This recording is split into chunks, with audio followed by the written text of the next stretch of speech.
Genesis chapter 35. Then God said to Jacob, Go up to Bethel and settle there, and build an altar there to God, who appeared to you when you were fleeing from your brother Esau. So Jacob said to his household and to all who were with him, Get rid of the foreign gods you have with you, and purify yourselves and change your clothes. Then come, let us go up to Bethel, where I will build an altar to God, who answered me in the day of my distress, and who has been with me wherever I have gone. So they gave Jacob all the foreign gods they had, and the rings in their ears, and Jacob buried them under the oak at Shechem. Then they set out, and the terror of God fell on the towns all around them, so that no one pursued them. Jacob and all the people with him came to Luz, that is Bethel, in the land of Canaan. There he built an altar, and he called the place El Bethel, because it was there that God revealed himself to him when he was fleeing from his brother. Now Deborah, Rebekah's nurse, died and was buried under the oak outside Bethel, so it was named Allon-Bacuth. After Jacob returned from Padan Aram, God appeared to him again and blessed him. God said to him, Your name is Jacob, but you will no longer be called Jacob. Your name will be Israel. So he named him Israel.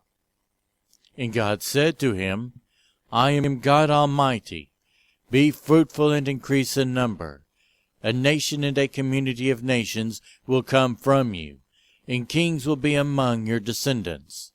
The land I gave to Abraham and Isaac I also give to you, and I will give this land to your descendants after you. Then God went up from him at the place where he had talked with him. Jacob set up a stone pillar at the place where God had talked with him, and he poured out a drink offering on it. He also poured oil on it. Jacob called the place where God had talked with him Bethel. Then they moved on from Bethel. While they were still some distance from Ephrath, Rachel began to give birth and had great difficulty. And as she was having great difficulty in childbirth, the midwife said to her, Don't despair, for you have another son. As she breathed her last, for she was dying, she named her son Benoni, but his father named him Benjamin. So Rachel died and was buried on the way to Ephrath, that is, Bethlehem.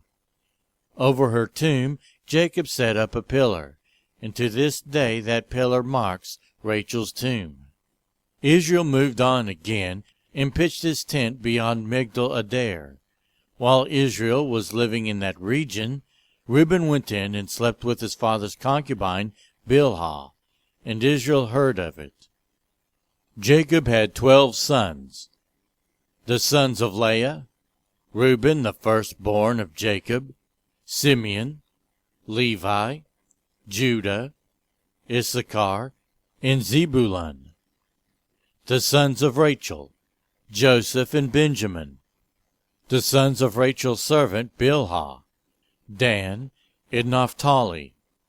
The sons of Leah's servant Zilpah: Gad and Asher.